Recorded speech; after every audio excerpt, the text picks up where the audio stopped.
బొంబాయి రవ్వతో చేసుకునే ఈ రెసిపీ చాలా రుచిగా, చాలా టేస్టీగా అయితే ఉంటుందండి. ఈ రెసిపీ వచ్చేసి మార్నింగ్ బ్రేక్‌ఫాస్ట్ గాను, ఈవినింగ్ స్నాక్ గాను, నైట్ డిన్నర్ గాను ఎలా అయినా చేసుకొని తినొచ్చండి. ఈ రెసిపీ అయితే ప్రతి ఒక్కరికి నచ్చుతుంది. అంత టేస్టీగా అయితే ఉంటాయి. ఇంకెందుకు ఫ్రెండ్స్ ఆలస్యం, ఎలా చేయాలో ఏంటో అనేది వీడియోలోకైతే వెళ్ళిపోయి చూద్దామా మరి? ఇంకా ముందుగా స్టవ్ అయితే ఆన్ చేసుకొని ఒక కడాయి పెట్టుకొని అందులోకి 1/2 కప్పు పెరుగునైతే వేసుకోవాలి. ఇందులోకి అలాగే వాటర్ని కూడా వేసుకుంటున్నా. 2 కప్పులు వాటర్ అయితే వేసుకోవాలి. ఇంకా ఇప్పుడు 2 కప్పుల నీళ్ళు అయితే వేసుకున్నాను. మనం ఇదంతా బాగా కలుపుకొని ఈ వాటర్ అయితే బాగా బాయిల్ అవ్వాలి. చూడండి, మనకి ఇప్పుడు వాటర్ అయితే బాయిల్ అవుతుంది కదా. ఇప్పుడు స్లిమ్లో పెట్టుకొని ఇంకా ఇప్పుడు ఇందులోకి రుచికి తగినంత సాల్ట్, ఇంకా సాల్ట్ వేసుకున్నాం కదా. ఇప్పుడు ఇందులోకి 1 స్పూన్ ఆయిల్ కూడా వేసుకోవాలి. ఇంకా ఇవన్నీ వేసుకొని ఇలా బాగా కలుపుకొని మనం ఏ కప్పుతో అయితే వాటర్ వేసుకున్నామో అదే కప్పుతో కప్పున్నర ఇంకా మనం బొంబాయి రవ్వని అయితే వేస్తున్నా. ఈ బొంబాయి రవ్వను కూడా వేసుకొని ఎక్కడ ఉండలు లేకుండా బాగా కలిపేసుకోవాలి. మనం ఇలా బాగా ఉండలు లేకుండా బాగా కలుపుతూ మనకు రవ్వ దగ్గర పడే వరకు అయితే ఉడికించుకోవాలి.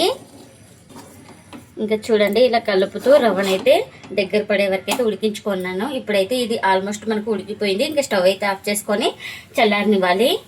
ముందుగా స్టవ్ అయితే ఆన్ చేసుకొని ఒక కడాయి పెట్టుకొని అందులోకి 1 స్పూన్ ఆయిల్ అయితే వేసుకున్నానండి. ఆయిల్ కూడా హీట్ అయింది.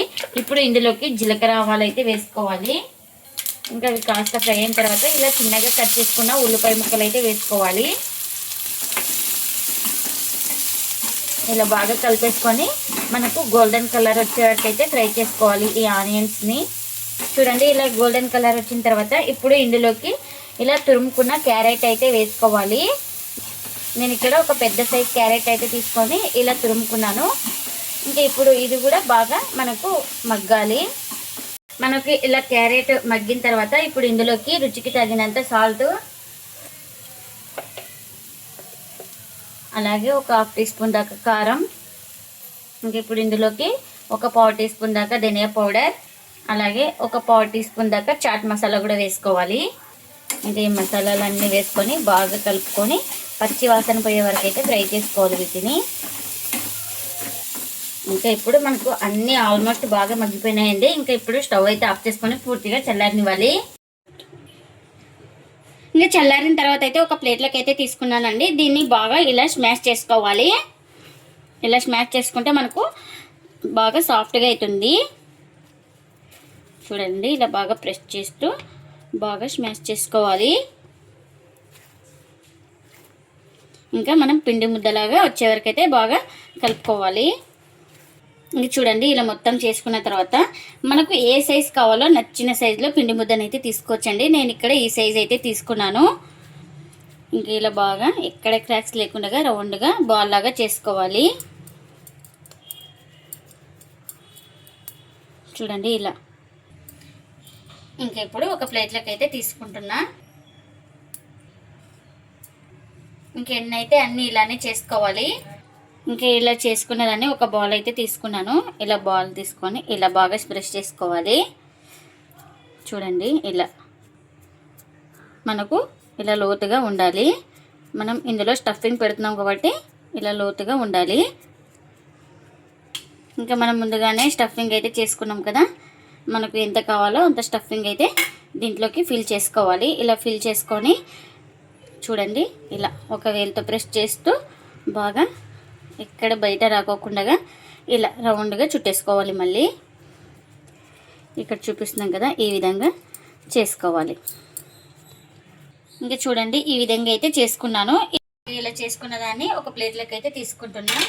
ఇంకా మరొక దానికి కూడా ఇలాగే వెడల్పుగా అనేసుకొని స్టఫింగ్ అయితే పెట్టేసుకోవాలి. ఇలా బాగా ఒక వేలుతో ప్రెస్ చేస్తూ ఈ స్టఫింగ్ బయట కనిపించకుండా కవర్ చేసుకోవాలి. చూడండి, ఇక్కడ చూపిస్తున్నాను కదా, ఈ విధంగా చూడండి, ఇలా రౌండ్గా చుట్టేసుకోవాలి.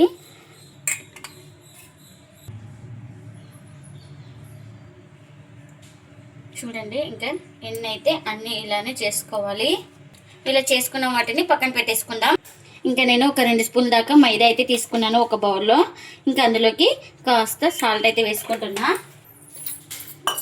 ఇంకా ఇలా ఒకసారి మొత్తం బాగా కలుపుకొని వాటర్ అయితే వేసుకొని దీన్ని ఒక పేస్ట్ లాగా చేసుకోవాలి. ఎక్కడ ఉండలు లేకుండా బాగా కలిపేసుకోవాలి. ఇలా స్పూన్ తోటి కానీ ఫోక్ తోటి కానీ బాగా ఇలా కలిపేసుకోవాలి.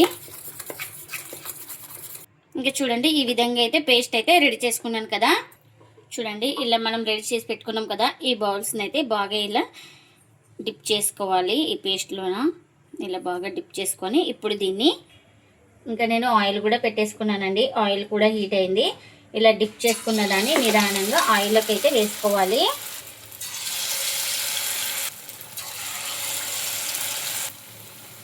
ఇంకా చూడండి కడాయికి ఎన్ని పడితే అన్ని వేసుకోవాలి. ఒక సైడ్ కాలిన తర్వాత మరో వైపుకి అయితే టర్న్ చేసుకోవాలి. ఇంకా చూడండి ఇలా ఒక సైడ్ కాలిన తర్వాత మరో వైపుకి అయితే నిదానంగా ఇలా టర్న్ చేసుకోవాలి.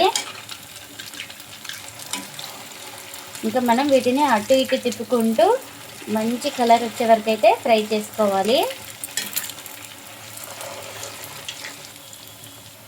ఇంకా చూడండి అటు ఇటు తిప్పుకుంటూ మంచి కలర్ వచ్చే వరకు అయితే ఫ్రై చేసుకున్నాం కదా. ఇవైతే మనకు రెడీ అయిపోయినాయి. ఇంకా ఇలా రెడీ అయిపోయిన వాటిని ఒక ప్లేట్లోకి అయితే తీసుకుంటున్నా.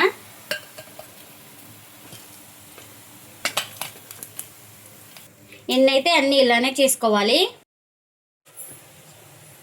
రవ్వతో అప్పటికప్పుడు చేసుకునే ఈ రెసిపీ మార్నింగ్ బ్రేక్ఫాస్ట్ గాను, నైట్ డిన్నర్ గాను, ఈవినింగ్ స్నాక్ గాను ఎలా అయినా తినచ్చండి.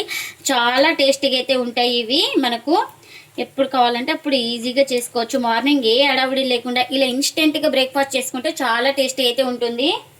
ఇంకా ఇందులోకి సాస్ వేసుకొని తింటే చాలా టేస్టీగా అయితే ఉంటుంది. ఇంకా ఇప్పుడు మీకు ఒకటి కట్ చేసి చూపిస్తాను చూడండి. స్టఫింగ్ కూడా మనకు చాలా బాగా ఫ్రై అయిపోయి ఉంటుంది. చూడండి ఎంత కలర్ఫుల్గా ఉందో.